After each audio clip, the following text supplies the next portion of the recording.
chicken, brown cow. Hey everyone, and welcome to the Brown Chicken, Brown Cow podcast and Vodcast, your favorite sex positive, body positive, all things positive talk show. We're really excited to be here again talking about our monthly topic, which is sex work and sex workers. To my left, I have Miss Laura. Hi, I'm feeling very positive about the show today. Sex positive. I had to tie that in. And our guest today on my right is Melinda Ruger, who's here to talk to us about harm reduction services. Melinda, thank you so much for being on with us. Thank you for inviting me. Yeah. Such a pleasure. Yeah, we're so glad to have you. What's your name? I did the same thing David did You last totally week. did. You did. I have brought shame to my family. My name is Jessely. That's all you need to know about me.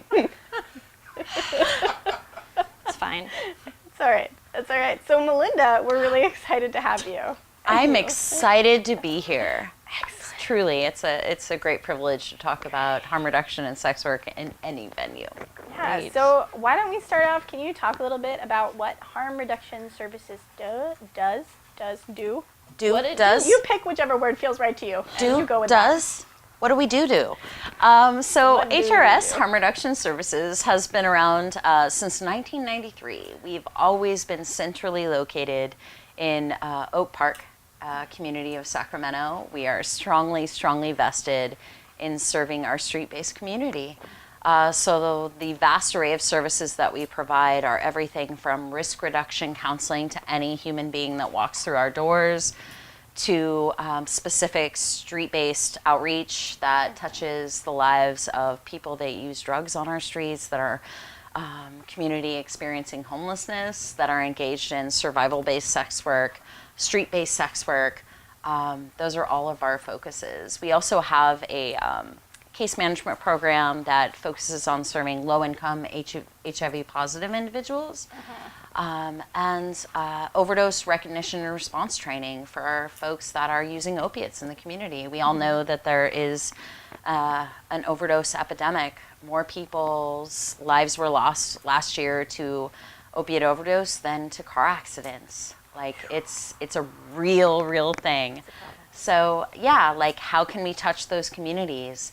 How can we create low barrier, accessible services that touch the lives of human beings? Yeah, and I'm wondering if we can step back, because you mentioned a few terms, and I want to make sure our audience is like on the same page that we are. So you talked about the street-based community, and another term that now I've forgotten, but that's okay. Can you kind of define what you mean when you're talking about the streets? You're talking about like street-based sex workers. So what? Survival-based? Yes. Survival-based? Yes. Sure. So I think a great precipice for that conversation is that sex work is diverse and vibrant and varied, and as complex and individualized as any person we may meet. Right? So one of the things that we encounter in populist culture, in the wide and prevalent narrative, is that sex work is well, it's two things, and if you listen to media. It is sex trafficking, which is one separate and distinct concept. And then there's all of these other vast and varied areas of sex work, which are in, if you work in the adult film industry, if you work in massage parlor culture, if you work in all of these other areas. And then there's street-based sex work, which has its, let's be real about it, it has a very real, quantifiable risk that may not be as prevalent in other areas. So at HRS, what we cater to is we really want to touch those folks that may not have as many options, that may be engaged in survival sex or street-based sex work, that don't have the level of privilege and the level of accessible resources that other folks do. So our focus is touching on that community, providing access and options to that community. What are the specific needs of that community? And no one is better equipped, able, and qualified to speak on that than the sex workers themselves. Absolutely, and that's great that you're giving them a voice and listening to their needs. So I'm wondering, you're talking about boots on the ground. What kind of steps are you taking to provide resources to this community, and what kind of tangible actions does your organization do to provide that outreach? Absolutely. So I think that that's varied. Like, one of the most overlooked issues that I see that folks try and provide condom access, and that's great. We all need condom access. We all need prophylactic access. But are those services customized and designed to serve the voices and the needs of the community? Not all sex work, street-based sex work, translates to the same thing. Right. As a former street-based sex worker, I cater to both all spectrums of needs from my clients. Some folks just cater to oral sex, right? So are we providing the products and the condoms that are necessary and wanted by that community? Folks can come in and they can ask for whatever they need. Right. It's not a pre-made pack that's designed to kind of say, hey, you need this. Right. I don't know what you need. You need what you need. Deferring to the expertise of the community. And that may vary. That may be, I need pepper spray, Melinda. I've encountered these 3 interactions in the last week that have made me question my safety on the streets. So let's sit down and have a conversation about that. Let's have a conversation about what you're going through. Pepper spray, have you ever used it? Do you know the best practices on pepper spray? So what we do at HRS is offer some one-on-one risk reduction counseling. We're working on formulating a self-defense class, specifically working for folks that are engaged in street-based sex work, and having someone come in and do self-defense training, how to use pepper spray in the most effective way possible that doesn't blow back and hurt you, because we have that. We have heard that story. And then also we offer a group curriculum class called Project Empower. I wrote Project Empower a few years ago from the context of a woman previously engaged in sex work, and what that basically said is that folks are engaged in the act of survival, and what that means to each individual is varied. So how can we better cater to that? How can we mobilize community, which is sex worker community, to strategize for group safety?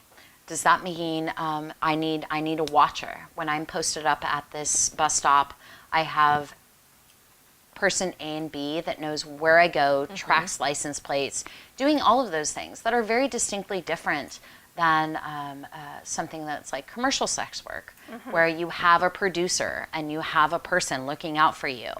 Our folks engaged in sex work on the street don't necessarily have that, right? Some of the prevalent narrative is that most folks are pimped. My experience was that I was not, and very strategically was not. Many of the peer group that I have from when I was engaged in sex work was not either. So what did we have? We had each other. So how can we mobilize as community and protect each other and provide education, empowerment, and protection for each other? It's like an unsanctioned unionization. Yeah, that's great that service is out there. This is going to be kind of a weird question, but no weird questions. I'm phrasing it in my head as I'm saying it, so I'm not sure it'll come out in any logical sequence, because, words.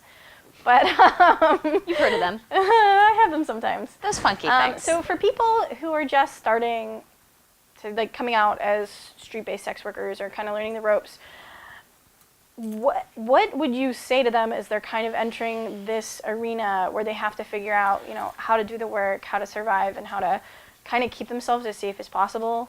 It's a really broad question. I'm also sorry for that. No, not at all. No, it's awesome. So what I can tell you is that I learned everything that I know as I'm the director now of a harm reduction organization. Everything that I know, at least the bare bones and the foundation of what I know about harm reduction, was taught to me by fellow sex workers. The most valuable thing that I ever learned was that I had all the power. I had all the power. I did not know that when I started out. I was facing issues like many of our fellow sex workers are, which is poverty, homelessness, degradation, and disempowerment. And the most powerful thing that a fellow sex worker told me was this: you make the rules. And at different moments in time, we may not feel like that, right? Like if it's cold outside and we have no place to go, we may not feel like that. But ultimately, what we are engaged in is a transactional interaction in which you are the one with the power. There are things that we can do to defend that power, to crux at that power, to create community around that power. But there was no formal institution or entity that ever told me anything like that. And I still, to this day, credit sex workers sharing harm reduction with me as that's why I'm alive today. Wow. So what does that look like? And I think that's what can be a little bit tricky. Some tips that I have as a sex worker are, I was a sex worker that also had a substance use disorder, right? So I had dependency issues. One thing that I learned was I never went out to work without something. I don't care if it's $1, a condom, and whatever it is I needed to support my substance use disorder, but something. And the reason that is that all human beings make different choices based on desperation, right? Like it doesn't matter whether you're desperate because you're late for work or desperate because you need to pay for your motel room for the night. Right. So what does that look like? It looks like I save $5. I'd never go out without anything. Formulating a plan with my peers. The streets are an exceptionally different environment than many other environments. Right. What's beautiful about the streets is that we are the convex and the intersection of all things, whether it be trans community, whether it be sex workers, trans sex workers, people that use drugs, people that don't use drugs. We are that intersection of all things. Find your allies. Right. And your fellow sex workers, many of them can be your allies. So finding a plan and working on that together. That's really beautiful. Yeah. I think we're coming to the end of our time. Okay. So where can we find more information about harm reduction services? So harm reduction services, we're at 2800 Stockton Boulevard. We're right in the heart of Oak Park. We've been in the heart of Oak Park since 1993. You can come to us. All of our services are free. We offer HIV testing, Hep C testing, STD testing, everything low barrier, free of charge. We also offer all of our services through mobile outreach. So you can call our office and find out where we are in the Sacramento County. And you can find any information you need at harmreductionservices.org. Perfect. And then I think last question for you is, what barnyard animal would you be? And it can be any kind of animal. I thought about this one for like 2 days. Good, you're prepared. And the good news is the answer never changed. I'm a dog. Like I'm to be pets. Yes. I understand. I am a dog. I have 4 dogs. That's probably not a surprise, but There you go. yeah. Perfect. Well, Awesome. Melinda, thank you so much for coming on with us, and thank you you for for having sharing me. this with us. Go ahead and tune in next week. We're airing on April 16th. We're interviewing Auntie Vice, who is a kink model and porn star and has been paid to be a pro dom. We're going to be interviewing her, and we are very excited. You can find us on all of the social medias. We are available. All of them. Visit us at our website as well. And all this All of information them. is in the show notes. You can click here, maybe. Don't forget to subscribe to YouTube. Check us out on our Patreon page if you want to help us do the work we do. And if not, tune in next week, and we'll see you then. See you then.